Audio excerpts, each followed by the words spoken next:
Hello friends, എല്ലാവർക്കും നമസ്കാരം. നിങ്ങൾ ഏവരും കാത്തിരിക്കുന്ന രേവതിയുടെയും സച്ചിയുടെയും ഇന്നത്തെ വിശേഷത്തിലേക്ക് എല്ലാ കൂട്ടുകാർക്കും സ്വാഗതം. എല്ലാവർക്കും നല്ലൊരു ദിവസം ആശംസിച്ചുകൊണ്ട് തന്നെ നമുക്ക് ഇന്നത്തെ വിശേഷത്തിലേക്ക് കടക്കാം.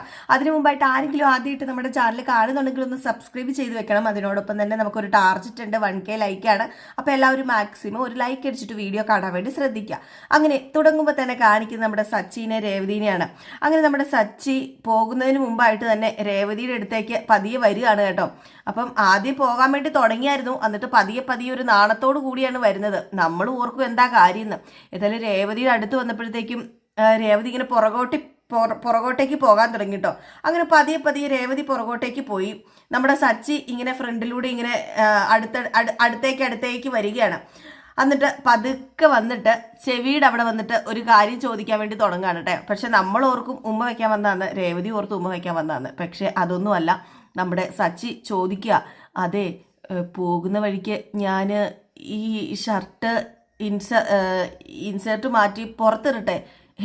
അതെന്തിനാ? വീട്ടിലുള്ളവർ കളിയാക്കിയത് കൊണ്ടാ? അതുകൊണ്ടൊന്നുമല്ല.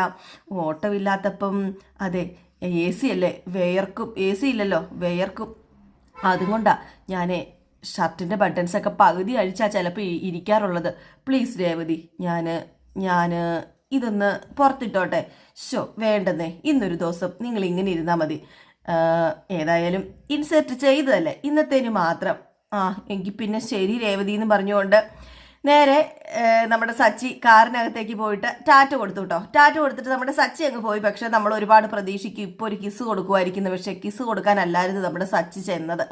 ഏതായാലും ആ ഒരു സീനൊക്കെ കഴിഞ്ഞിട്ട് നമ്മുടെ രേവതി അവിടെ കുറച്ച് നേരം ഇങ്ങനെ ചിരിച്ചൊക്കെ നിന്നിട്ട് നേരെ അകത്തേക്ക് കയറി ചെല്ലുകയാണ്. അപ്പൊ രവീന്ദ്രൻ പറഞ്ഞു, മോളെ രേവതി, നീ ഇത്ര മനോഹരമായിട്ട് ചിരിക്കുന്നതേ അച്ഛൻ ആദ്യമായിട്ടാ കാണുന്നത്. ഈ അടുത്തെങ്ങും മോൾ ഇത്ര സന്തോഷിച്ച് ഞാൻ കണ്ടിട്ടില്ല. മൂക്കും സച്ചിക്കും ഇടയിൽ എന്തൊക്കെയോ സംഭവിച്ചിട്ടുണ്ട്. നിങ്ങളുടെ ഇടയിൽ നല്ലത് നടന്നു എന്നാ ഈ അച്ഛൻ വിശ്വസിക്കുന്നത്. ഈ അച്ഛന് സന്തോഷമായി മോളെ.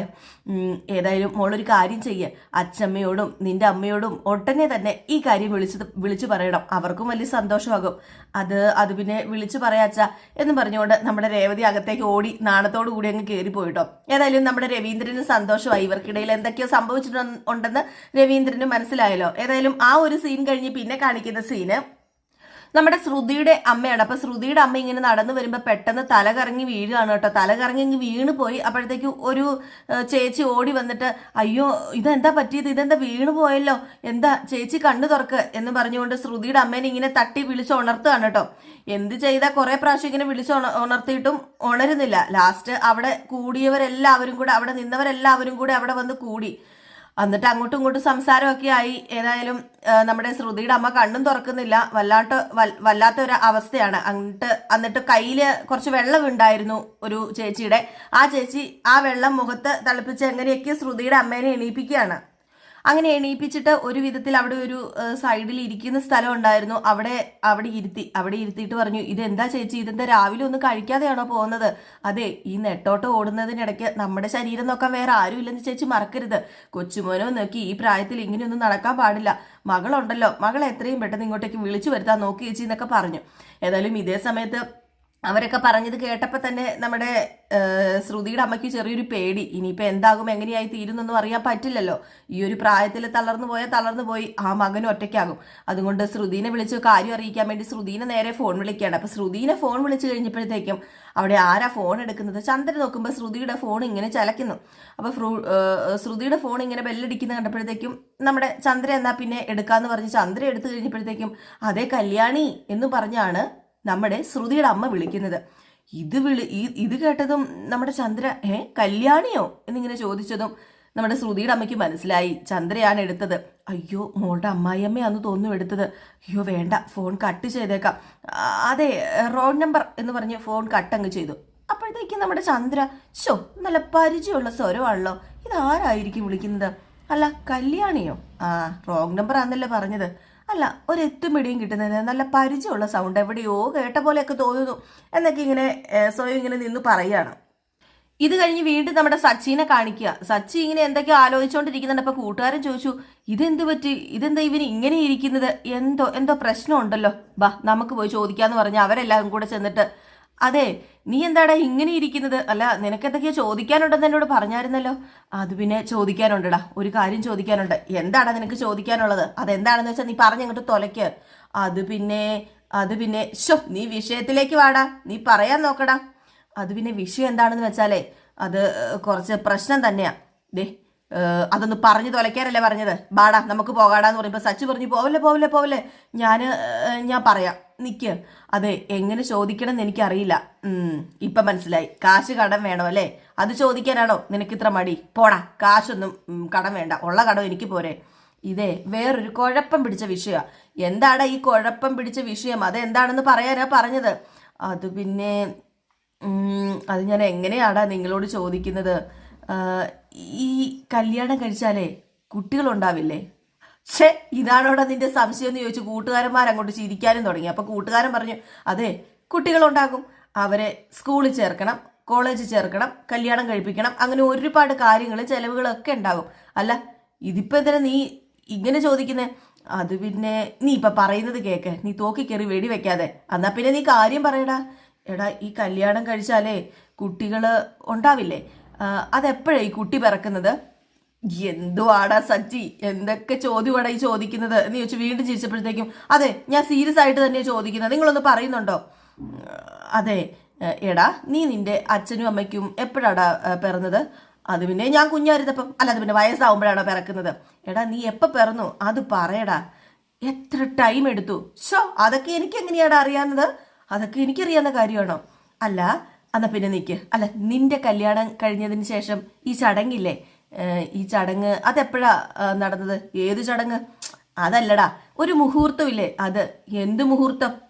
അപ്പോഴത്തേക്ക് വേറൊരു കൂട്ടുകാരൻ പറഞ്ഞു, അതേ, അവൻ ശാന്തി മുഹൂർത്തത്തെ കുറിച്ചാണ് പറയുന്നതെന്ന് തോന്നുന്നു. ആ ആ അത് തന്നെ. അത് പിന്നെ ഞങ്ങളുടെ ശാന്തി മുഹൂർത്തം കല്യാണം കഴിഞ്ഞ് അന്ന് തന്നെ നടന്നിരുന്നു. എടാ ഭയങ്കര, അന്ന് തന്നെ നടന്നെന്നോ? അപ്പൊ നിനക്ക് കുട്ടി എപ്പോഴാ ഉണ്ടായത്? കുട്ടി ഉണ്ടാകാൻ 2-3 വർഷം എടുത്തു. അപ്പൊ അത്രയും ടൈം എടുക്കുമല്ലേ? എടാ എടാ എടാ, നിന്റെ ചേട്ടൻ എപ്പോഴാടാ കുട്ടി ഉണ്ടായത്? അത് പിന്നെ അത് കല്യാണം കഴിഞ്ഞ് 10 മാസം ആയപ്പോഴത്തേക്കും കുട്ടിയുണ്ടായി. ഇതെന്താ ഇങ്ങനെ പറയുന്നത്? ഒരിടത്ത് 3 വർഷം, ഒരിടത്ത് 10 മാസം, ഒരിടത്ത് 12 മാസം. ഇതിന് തന്നെ പ്രത്യേകിച്ച് കൃത്യമായിട്ടൊരു സമയമൊന്നുമില്ലേ? എടാ, അതെന്താടാ ഇങ്ങനെ സമയമൊന്നും നിങ്ങൾ പറയാത്തത്? അല്ല, ഈ ട്രെയിനൊക്കെ വരുന്നതിന് ഒരു പ്രത്യേക സമയമില്ലേ? അപ്പൊ എൻ്റെ സമയത്ത് ഈ കുഞ്ഞൊക്കെ പിറക്കുന്നതിനൊരു സമയം കാണില്ലേ? ഓ, എന്താടാ നീ പറയുന്നത്? അതെ, ഈ ട്രെയിൻ സമയം പോലെ കുട്ടി ഉണ്ടാകുന്ന സമയമൊക്കെ നേരത്തെ പറയാൻ പറ്റുമോ? ചിലർക്ക് പെട്ടെന്നുണ്ടാകും, ചിലർക്ക് പതുക്കെ ഉണ്ടാകും. അപ്പൊ നമുക്ക് വേണമെന്ന് തോന്നുന്ന സമയത്ത് കുഞ്ഞ് പിറക്കില്ലേടാ? എടാ, നീ എന്തൊക്കെയാടാ ഈ വിളിച്ചു പറയുന്നത്? അതെ, കല്യാണം കഴിഞ്ഞ് നടക്കേണ്ടത് നടന്നാലും കുഞ്ഞ് എപ്പോഴാണ് ഉണ്ടാകുന്നതെന്ന് പറയാൻ പറ്റില്ലല്ലേ? എടാ, ഒന്ന് പോടാ നീ ഒന്ന്. അതൊന്നും ശരിയല്ലടാ. അതൊക്കെ ഉണ്ടല്ലോ, അത് നടക്കേണ്ട സമയത്ത് നടക്കത്തില്ല. ഇത് ഒരു ഫിക്സ്ഡ് സമയമല്ല, ഇത് ദൈവം നമുക്ക് തരുന്നതാ. അതെപ്പം പിറക്കും എന്ന് നമുക്ക് മുൻകൂട്ടി ഒന്നും പറയാൻ പറ്റില്ല. അത് നമ്മുടെ കയ്യിലല്ലല്ലോ. അല്ല, പിന്നെ ആരുടെ കയ്യിലാന്ന് പറഞ്ഞപ്പോഴത്തേക്കും കൂട്ടുകാരന്മാർ വീണ്ടും ചിരിച്ചു. അപ്പോഴത്തേക്കും നിർത്തടാ, എന്തിനാടാ നീ ചിരിക്കുന്നത്? നീ എന്തിനാ ഇങ്ങനെയൊക്കെ പറയുന്നത്? അതെ, അതൊക്കെ ദൈവത്തിന്റെ കയ്യിലല്ലേ എന്റെ പൊന്ന് സച്ചി. അത് ദൈവത്തിന്റെ കയ്യിലോ? കുഞ്ഞ് നമുക്ക് പിറക്കുന്നു, പിന്നെ അത് ദൈവത്തിന്റെ കയ്യിലാന്ന് പറയുന്നു. പിന്നെ 10 മാസം, 12 മാസം, 13 മാസം എന്നൊക്കെ പറഞ്ഞു കഴിഞ്ഞിട്ടുണ്ടെങ്കിൽ എങ്ങനെയാടാ ശരിയാവുന്നത്? എടാ, കല്യാണം കഴിഞ്ഞ് നടക്കേണ്ടത് നടന്നു കഴിഞ്ഞാൽ ഒരു കുഞ്ഞുണ്ടാകാൻ 10 മാസമെങ്കിലും വേണ്ടേ? എന്റെ പൊന്നടാ, അങ്ങനെയൊന്നും പറയാൻ പറ്റത്തില്ല. ചിലപ്പം 8 മാസത്തിൽ പിറക്കും, 7 മാസത്തിൽ പിറക്കും, അങ്ങനെയൊക്കെ ഉണ്ട്. അപ്പൊ 10 മാസം എന്ന മിനിമം ഗ്യാരണ്ടി പോലും ഇല്ലേ? ഓ എടാ, എനിക്ക് മനസ്സിലാവുന്നില്ല നിന്റെ പ്രശ്നം എന്നാ. ഇപ്പൊ എന്തിനാ നീ ഇങ്ങനെയൊക്കെ ചോദിക്കുന്നത്? അത് പിന്നെ അതൊക്കെ ഉണ്ട്. അല്ല, ഞാൻ ഈ കാര്യം അച്ഛനോട് ചോദിച്ചപ്പോഴത്തേക്കും അച്ഛൻ പറഞ്ഞു, അയ്യോ ലേബർ കോർട്ടിൽ പോണം. അയ്യോ, ഇന്ന് ആ കോടതിയിലെ എന്തൊക്കെയോ നടക്കുന്നുണ്ട്. അയ്യോ, ഒരു പ്രധാന വിഷയമുണ്ട്, അത് പറയാൻ വിട്ടുപോയി. അപ്പൊ കുഞ്ഞെപ്പോഴുണ്ടാവും എന്നുള്ളതല്ലേ നിന്റെ വിഷയം? അതെ, അത് പോടാ, ഇപ്പൊ പറഞ്ഞാൽ ശരിയാവില്ല. ഞാനേ ലേബർ കോർട്ട് വരെ ഒന്ന് പോട്ടെ, എന്നിട്ട് ബാക്കി കാര്യം പറയാം എന്ന് പറഞ്ഞ് ലേബർ കോർട്ടിലേക്ക് പോകാൻ വേണ്ടി പോയിട്ടോ നമ്മുടെ സച്ചി. വേറെ ഒന്നുമല്ല, അവിടെ നമ്മുടെ രവീന്ദ്രന്റെ ഒരു ചെറിയ പ്രശ്നം നടക്കുകയാണ് പെൻഷന്റെ. അപ്പം അവിടെ ഇന്നാണ് വിധി വരുന്നത്. അപ്പൊ അങ്ങോട്ടേക്ക് നമ്മുടെ സച്ചി പോകാൻ വേണ്ടി തുടങ്ങുകയാണ്. അപ്പൊ ഇതേ സമയം പിന്നെ കാണിക്കുന്ന നമ്മുടെ ചന്ദ്രേനെയാണ് കേട്ടോ. അപ്പം ചന്ദ്ര, മോളെ ശ്രുതി, ഇങ്ങോട്ടേക്ക് വന്നേ എന്ന് പറഞ്ഞ് വിളിക്കുക. അപ്പോഴത്തേക്ക് നമ്മുടെ രേവതി അങ്ങോട്ടേക്ക് വന്നു കേട്ടോ, വക്കറ്റൊക്കെ ആയിട്ട് അലക്കാൻ വേണ്ടി. അപ്പോഴത്തേക്ക് ചന്ദ്രൻ ചോദിച്ചു, ഇതെന്താ നീ എങ്ങോട്ടേക്ക് പോവുക? ഞാൻ വിളിച്ചത് ശ്രുതിനെയല്ലേ, നീ എന്തിനാ ഇങ്ങോട്ടേക്ക് വന്നത്? അത് പിന്നെ ഞാൻ അലക്കാൻ വേണ്ടി പോവാ. അപ്പൊ ഇതുവരെ അലക്കിയില്ലേ? പോയി അലക്കടി, കുറെ നേരം ആയില്ലോ. അതെ, ഭക്ഷണവും കറക്റ്റ് സമയത്ത് ഉണ്ടാക്കണം, കൃത്യസമയത്ത് ഭക്ഷണം ടേബിളിൽ എത്തിയിരിക്കണം. അല്ലാതെ ഇവിടെ താമസിച്ചൊക്കെ ഭക്ഷണം ഉണ്ടാക്കാന്ന് വെച്ചാലേ അത് ഞാൻ സമ്മതിക്കത്തില്ലെന്ന് പറഞ്ഞു. അപ്പോഴത്തേക്ക് നമ്മുടെ ശ്രുതി വന്നു. ശ്രുതി വന്നപ്പോഴത്തേക്കും, വാ മോളെ, ഇങ്ങിറങ്ങി വാ, ഇരിക്ക്, ഇത് കഴിക്ക്. അതെ, ആപ്പിൾ വേണ്ട ആന്റി, ആന്റി കഴിക്ക്. അതെ, നീയല്ലേ രാവും പകലും ഒക്കെ ജോലി ചെയ്യുന്നത്, നീ ഹെൽത്തി ആയിട്ടിരിക്കണം. മോൾ ഇവിടെ വന്നിരുന്നേ, ഇത് കഴിച്ചേ, ആന്റി ഇത് നല്ല ക്ലീൻ ആക്കി തരുന്നുണ്ടല്ലോ എന്ന് പറഞ്ഞ് ആപ്പിളൊക്കെ കട്ട് ചെയ്ത് അങ്ങ് കൊടുക്കുകയാണ് നമ്മുടെ ശ്രുതിക്ക്. ഇതൊക്കെ കണ്ടുകൊണ്ട് നമ്മുടെ രേവതി അവിടെ നിൽപ്പുണ്ട് കേട്ടോ. രേവതി ഇങ്ങനെ ബക്കറ്റിൽ തുണിയൊക്കെ എടുക്കുകയാണ് അലക്കാൻ പോകാൻ വേണ്ടി. അപ്പോഴത്തേക്കും അവിടെ നമ്മുടെ സുധിയുടെ തുണി കിടന്നു. അപ്പൊ സുധിയുടെ തുണി കിടന്നപ്പം അതിങ്ങനെ കമ്പും കൊണ്ട് കിള്ളി എടുക്കുകയാണ് നമ്മുടെ രേവതി. കൈയും കൊണ്ട് എടുക്കാതെ കമ്പും കൊണ്ട് ഇങ്ങനെ കിള്ളി എടുത്തു. അപ്പൊ ചന്ദ്രൻ നോക്കിയപ്പോഴത്തേക്കും കമ്പും കൊണ്ട് കിള്ളി ഇങ്ങനെ എടുക്കുകയാണ് കേട്ടോ നമ്മുടെ സുധിയുടെ ഇന്നർ ബനിയൻ. അപ്പോഴത്തേക്കും ചന്ദ്ര, എടി എന്താടി നീ കാണിക്കുന്നത്? ഇതെന്താ ഇങ്ങനെ എടുക്കുന്നത്? അത് പിന്നെ ഇത് സച്ചേട്ടന്റെ അല്ല. ആ, അതെനിക്കറിയാം. അതെ, അവൻ 100 രൂപയ്ക്ക് 4 എണ്ണം കിട്ടുന്നതേ മേടിക്കത്തുള്ളൂ. ഇതേ നല്ല കമ്പനി സാധനം. സുധിയുടെ ആ ബനിയന്റെ വില എത്രയാണെന്ന് നിനക്കറിയാമോ? അത് നല്ല കോസ്റ്റ്ലിയാ. അതൊന്നും നിനക്ക് പറഞ്ഞാൽ മനസ്സിലാവില്ലല്ലോ. അത് കൈയും കൊണ്ട് തൊട്ടാൽ എന്താടി കുഴപ്പമിരിക്കുന്നത് നിനക്ക്? ചൊറിയോ അത് നീ തൊട്ട് കഴിഞ്ഞാല്? അതെ, നിന്റെ കെട്ടിയവന്റെ ബനിയനിലുള്ളതുപോലെ വേർപ്പൊന്നും അത് കാണില്ല. അതെ, 100 രൂപയ്ക്ക് 4 എണ്ണം കിട്ടുന്നതാണെങ്കിലും അതെന്റെ സച്ചേട്ടന്റെ സ്വന്തം കാശുകൊണ്ടല്ലേ മേടിക്കുന്നത്. പിന്നെ എന്തിനാ നിങ്ങൾ ഇങ്ങനെയൊക്കെ സംസാരിക്കുന്നത്? പിന്നെ വേർപ്പ് അത് അധ്വാനിക്കുന്നവർക്കേ കാണത്തുള്ളൂ, വീട്ടിൽ കിടന്നുറങ്ങുന്ന മടിയന്മാർക്ക് ആ വേർപ്പ് കാണത്തില്ലെന്ന് പറഞ്ഞു. അപ്പോഴത്തേക്കും നമ്മുടെ ചന്ദ്രയും എണീറ്റില്ലേ, എന്താടി നീ പറഞ്ഞത്? അവൻ വീട്ടിൽ കിടന്ന് ഉറങ്ങുകയാണെന്നോ? അവൻ ജോലിക്കൊന്നും പോകുന്നില്ലേ? പിന്നെ എപ്പോഴാ പോകാൻ തുടങ്ങിയത്? അതെനിക്കറിയാലോ. നിന്റെ വർത്താനം കേട്ടാ തോന്നൂലോ അധ്വാനിച്ച് ലക്ഷങ്ങളാ നിന്റെ കെട്ടിയോ സമ്പാദിക്കുന്നതെന്ന്. എവിടെയാടി സമ്പാദിക്കുന്നത്? വീട്ടിൽ തരുന്ന 4 രൂപയ്ക്ക് 10,000 രൂപയുടെ കണക്കും പറയും. അധികം സംസാരിക്കാതിരിക്കുന്നതാ രേവതി നിനക്ക് നല്ലത്. പോയി തുണി അലക്കാനാ പറഞ്ഞത്. സുധിയുടെ ഡ്രസ്സും അലക്കണം. അത് പറ്റില്ലമ്മേ, എനിക്ക് സുധിയുടെ ഡ്രസ്സ് അലക്കാൻ പറ്റില്ല. അദ്ദേഹത്തിന്റെ ഭാര്യ ഇവിടെ ഉണ്ടല്ലോ, അദ്ദേഹത്തിന്റെ ഡ്രസ്സ് അലക്കാൻ അവളോട് പറ. അതെ, ഇവക്ക് പാർലറിലെ ജോലിയുണ്ട്.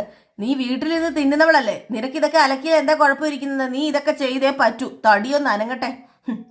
അമ്മ പിന്നെ നിന്നിട്ടാണല്ലോ തിന്നുന്നത്. എന്താടി നീ പറഞ്ഞത്? തർക്കുത്തരം പറയാറായല്ലേ? എടി, തർക്കുത്തരം പറയാതെ പറയുന്നത് അനുസരിച്ചാൽ മാത്രം മതി. അതെ, ഞാൻ എന്റെയും സച്ചേട്ടന്റെയും ശ്രീയുടെയും ഒക്കെ ഡ്രസ്സ് മാത്രമേ അലക്കത്തുള്ളൂ. ഇവളുടെയും ഹസ്ബൻഡിന്റെയും ഡ്രസ്സ് അലക്കാനൊന്നും എനിക്ക് പറ്റത്തില്ല. ബാക്കി ആരുടെ അലക്കിയാലും ഞാൻ ഇവരുടെ ഡ്രസ്സ് അലക്കില്ല. ഇവക്ക് ജോലി ചെയ്യാൻ പാടില്ല എന്നാണെങ്കിലേ ഒരു കാര്യം ചെയ്യ്, അമ്മ അലക്ക്, തടിയൊന്ന് അനങ്ങട്ടെ എന്ന് പറഞ്ഞു. അപ്പോഴത്തേക്കും നമ്മുടെ ചന്ദ്ര, എടി നീ എന്താടി പറഞ്ഞെന്ന് ചോദിച്ചു. ഏതായാലും ഇത്രയും പറഞ്ഞിട്ട് നമ്മുടെ രേവതി അങ്ങ് പോയിട്ട്. അപ്പൊ രേവതി ആ തുണി അലക്കാൻ എടുത്തില്ല കേട്ടോ. കഴിഞ്ഞ ദിവസം ഞാൻ തുണി അലക്കാൻ എടുത്തെന്നൊന്ന് പറഞ്ഞായിരുന്നു, സോറി. ഏതായാലും നമ്മുടെ രേവതി ആ തുണി അലക്കാൻ എടുക്കുന്നില്ല. ആ തുണി അവിടെ ഇട്ടിട്ട് തന്നെയാണ് രേവതി സച്ചിയുടെയും രേവതിയുടെയും നമ്മുടെ ചന്ദ്രയുടെയും പിന്നെ ആരുടെയാ ശ്രീകാന്തിന്റെയും രവീന്ദ്രന്റെയും തുണി എടുത്തോണ്ട് അങ്ങ് പോകുന്നത്. ഏതായാലും ഇത് കണ്ടിട്ട് നമ്മുടെ ശ്രുതിയും ചന്ദ്രയൊക്കെ ഇങ്ങനെ കല്ലുതുള്ളി നിൽക്കുകയാണ്. പിന്നെ കാണിക്കുന്നത് കോടതിയാണ്, ലേബർ കോടതിയാണ് കേട്ടോ. അപ്പൊ അവിടെ ഇങ്ങനെ ജഡ്ജിനെ കാണിക്കുന്നുണ്ട്. ജഡ്ജി ഇങ്ങനെ ചോദിക്കുകയാണ്, നിങ്ങൾക്ക് എന്താണ് പറയാനുള്ളത് രവീന്ദ്രനോട്. അപ്പൊ രവീന്ദ്രൻ പറഞ്ഞു, അത് പിന്നെ സാറേ, ഞാൻ എത്രയോ തവണ ഇദ്ദേഹത്തിന്റെ വീട്ടിൽ പോയി കെഞ്ചി പറഞ്ഞിട്ടും അദ്ദേഹം പെൻഷൻ പാസ്സാക്കി തന്നില്ല. അത് തടഞ്ഞു വെച്ചേക്കുക, ഇപ്പോഴും ആ പെൻഷൻ തടഞ്ഞു വെച്ചേക്കുക. അതെനിക്കൊന്ന് കിട്ടണം. ഇദ്ദേഹത്തിനോട് ഞാൻ കടം ചോദിച്ചതുപോലെയാ ഇദ്ദേഹം എന്നോട് പെരുമാറിയത്. എനിക്ക് അർഹതപ്പെട്ടതല്ലേ ചോദിച്ചത്, അതെന്റെ അവകാശമല്ലേ എന്ന് ചോദിച്ചു. അപ്പോഴത്തേക്കാണെങ്കിൽ അയാള് പറഞ്ഞു, കാരണമുണ്ട് സാറേ, കാരണമുണ്ട്. നിയമപരമായാണ് അതെ, ഇദ്ദേഹം പറഞ്ഞു തീരട്ടെ, എന്നിട്ട് നിങ്ങൾ പറഞ്ഞാൽ മതിയെന്ന് ആ ഓഫീസറിനോട് ജഡ്ജി പറഞ്ഞു. എന്നിട്ട് രവീന്ദ്രനോട് പറഞ്ഞു, അതെ രവീന്ദ്രൻ നിങ്ങൾ പറ. അത് പിന്നെ സാറേ, ഞാൻ സത്യസന്ധതയോടുകൂടിയും ആത്മാർത്ഥതയോടുകൂടിയൊക്കെ ജോലി ചെയ്തത്. ഞാൻ ഒരു കള്ളത്തരം പോലും കാണിച്ചിട്ടില്ല. ഞാൻ എൻ്റെ ജീവൻ പോകുന്നത് വരെ ഞാൻ ഈ ജോലിയോട് ആത്മാർത്ഥത കാണിക്കും. അതുകൊണ്ടൊക്കെ എൻ്റെ പെൻഷൻ എനിക്ക് കിട്ടിയേ പറ്റൂ. എൻ്റെ ഡിപ്പാർട്ട്മെന്റിനെ ഞാൻ അത്രമാത്രം സ്നേഹിച്ചിരുന്നു. ഞാൻ വേറൊരു തെറ്റും ചെയ്തിട്ടില്ല സാറേ. എനിക്ക് ആ പെൻഷൻ ഇല്ലാതെ എൻ്റെ ജീവിതം മുന്നോട്ടേക്ക് പോവില്ല. വഴി മുട്ടി നിൽക്കുക ഞാൻ. ഇദ്ദേഹം എന്തിനാ എന്നോട് ഇതൊക്കെ കാണിച്ചത്? എനിക്കതറിയണം. എനിക്ക് കുറേ കടമുണ്ട് സാറേ. ആ കടമൊക്കെ വീട്ടണമെങ്കിൽ അത് പെൻഷൻ കിട്ടിയാലേ പറ്റത്തുള്ളൂ. അതൊന്ന് പാസ്സാക്കി തന്നില്ലെങ്കിലേ ഞാൻ വല്ലാത്ത കഷ്ടത്തിലാകും എന്ന് പറഞ്ഞപ്പം ജഡ്ജി പറഞ്ഞു, അതെ ഇനി ഞാൻ ചോദിക്കുക, എന്തിനാ ഇദ്ദേഹത്തിന്റെ പെൻഷൻ നിങ്ങൾ തടഞ്ഞു വെച്ചത്? അതൊന്ന് പറയാൻ പറഞ്ഞു. അയാളോടല്ലാട്ടോ സോറി, നമ്മുടെ രവീന്ദ്രനോട് തന്നെയാണ് പിന്നെയും ചോദിക്കുന്നത് ജഡ്ജി. അപ്പോഴത്തേക്കും നമ്മുടെ രവീന്ദ്രൻ പറഞ്ഞു, അത് പിന്നെ സാറേ എൻ്റെ റിട്ടയർഡ് ഫംഗ്ഷനിൽ വെച്ച് ഇദ്ദേഹം എന്നെ കുറെ അപമാനിച്ചു. ദേഷ്യം വന്ന എൻ്റെ രണ്ടാമത്തെ മകൻ ഇദ്ദേഹത്തിന്റെ ഷർട്ടിൽ കയറി പിടിക്കുകയും അവിടെ ചെറിയ ബഹളം ഉണ്ടാവുകയും ഒക്കെ ചെയ്തു. അതേ തുടർന്ന് ഇദ്ദേഹം ഈ വൈരാഗ്യത്തോടു കൂടി തന്നെ എന്നോട് പെരുമാറുന്നത്. ഞാൻ ക്ഷമ ചോദിച്ചതാ ഇദ്ദേഹത്തിന്റെ വീട്ടിലൊക്കെ പോയി, എന്നിട്ട് അതൊക്കെ മനസ്സിൽ വെച്ചിട്ട് വീണ്ടും എന്നോട് പ്രതികാരം ചെയ്യുമായിരുന്നു എന്ന് പറഞ്ഞു. ഈ സമയത്താണ് നമ്മുടെ സച്ചി കയറി വരുന്നത്. അതെ അച്ഛാ ഞാൻ വന്നുട്ടോ, അച്ഛാ പറയേണ്ടതൊക്കെ പറയണേന്ന് പറഞ്ഞപ്പോൾ ജഡ്ജി പറഞ്ഞു, ഇതെന്താടോ ചോദിക്കാതെയും പറയാതെയും അകത്തേക്ക് കയറി വന്നത്? ഇത് കോടതിയാണെന്ന് അറിയത്തില്ലേന്ന് ചോദിച്ചു. അപ്പോഴത്തേക്കും ആണെങ്കിൽ നമ്മുടെ സച്ചിയും രവീന്ദ്രനും ഞെട്ടിപ്പോയിട്ടോ. കാരണം ജഡ്ജി ഇങ്ങനെയൊക്കെ ചോദിച്ചു കഴിഞ്ഞപ്പോൾ വല്ലാണ്ടായിപ്പോയി. നമ്മുടെ സച്ചിയുടെ സ്വഭാവം അറിയാലോ, ഇച്ചിരി വിവരം ബോധമൊക്കെ കുറവാണ്. അന്ന് പറഞ്ഞ് സ്നേഹമില്ലായ്മയോ അങ്ങനെയൊന്നുമില്ല, വിവരമൊക്കെ ഉണ്ട് നമ്മുടെ സച്ചിക്ക്. എങ്കിലും പെട്ടെന്ന് അങ്ങ് കയറി വന്നപ്പോൾ വിളിച്ചിട്ടൊന്നും വന്നില്ല. ആ ഒരു വെപ്രാളത്തിന്റെ പേരിൽ പെട്ടെന്ന് അങ്ങ് കയറി വന്നിട്ട് അച്ഛാ ഞാൻ വന്നു അച്ഛാ അത് മാത്രമല്ല ബാക്കിയൊക്കെ പറയണോ അച്ഛാ എന്നൊക്കെ പറഞ്ഞപ്പോഴത്തേക്കും ജഡ്ജിക്ക് ദേഷ്യം വന്നു കേട്ടോ. ജഡ്ജിക്ക് ദേഷ്യം വന്നുകൊണ്ടാണ് ജഡ്ജി ഇങ്ങനെയൊക്കെ ചോദിച്ചത്. അപ്പോഴേക്കും അപ്പുറം ഓപ്പോസിറ്റ് സൈഡിൽ നിൽക്കുന്ന ആ ഓഫീസർ ഉണ്ടല്ലോ, നമ്മുടെ വർഷയുടെ അച്ഛൻ അതൊരു അവസരമായിട്ട് കാണുകയും അത് മുതലെടുക്കുകയും ചെയ്യുന്നുണ്ട്. കാരണം സച്ചി ഇങ്ങനെ കയറി വന്നപ്പം കണ്ടില്ലേ ഇവന്റെ സ്വഭാവം ഇങ്ങനെയാണ്, ഇവൻ ഈ സ്വഭാവം മാത്രമേ ഉള്ളൂ, ഇവനെ ഒരു മാനേഴ്സ് ഇല്ല സാറേ എന്ന് പറഞ്ഞപ്പം ജഡ്ജി അങ്ങ് തിരിയുന്നുണ്ട് കേട്ടോ. ഏതായാലും ഈ ഒരു ഭാഗമൊക്കെ കാണിച്ചിട്ടാണ് ഇന്നത്തെ വിശേഷം അവസാനിക്കുന്നത്. അപ്പം നമുക്ക് എല്ലാവർക്കും കാത്തിരിക്കാം ഇനി എന്തൊക്കെയാണ് സച്ചിയുടെയും രേവതിയുടെയും ജീവിതത്തിൽ സംഭവിക്കാൻ പോകുന്നത് എന്നൊക്കെ. നമ്മുടെ രേവതി ഇച്ചിരി ബോൾഡായിട്ട് തന്നെയാണ് നിൽക്കുന്നത്. അതുകൊണ്ട് നമുക്കൊരു രസം തോന്നും കേട്ടോ കാണാൻ. തീരെ അങ്ങ് പാവമായി കഴിഞ്ഞിട്ടുണ്ടെങ്കിൽ നമുക്ക് കാണാനൊരു രസം തോന്നില്ലായിരുന്നു. പക്ഷെ നല്ലൊരു ബോൾഡ് ആയിട്ട് തന്നെയാണ് നമ്മുടെ രേവതി നിൽക്കുന്നതും. ഉരുളയ്ക്ക് ഉപ്പേരി എന്നതുപോലെ നമ്മുടെ ചന്ദ്രയ്ക്ക് മറുപടിയും കൊടുക്കുന്നുണ്ട്. അപ്പോൾ അതുകൊണ്ടൊക്കെ ഒരു രസമുണ്ട് കാണാനല്ലേ. അപ്പോൾ എല്ലാവർക്കും വീണ്ടും നല്ലൊരു ദിവസം ആശംസിച്ചുകൊണ്ട് നിർത്തുകയാണ്. ആദ്യമായിട്ട് ആരെങ്കിലും നമ്മുടെ ചാനൽ കാണുന്നുണ്ടെങ്കിൽ ഒന്ന് സബ്സ്ക്രൈബ് ചെയ്ത് വെക്കണം. പിന്നെ ലൈക്കിൻ്റെ കാര്യം നിങ്ങൾ മറക്കരുത്, ഒരു ലൈക്ക് അടിച്ചിട്ടേ പോകാവുള്ളൂ കേട്ടോ. അപ്പോൾ എല്ലാവർക്കും ടാറ്റാ ബൈ ബൈ.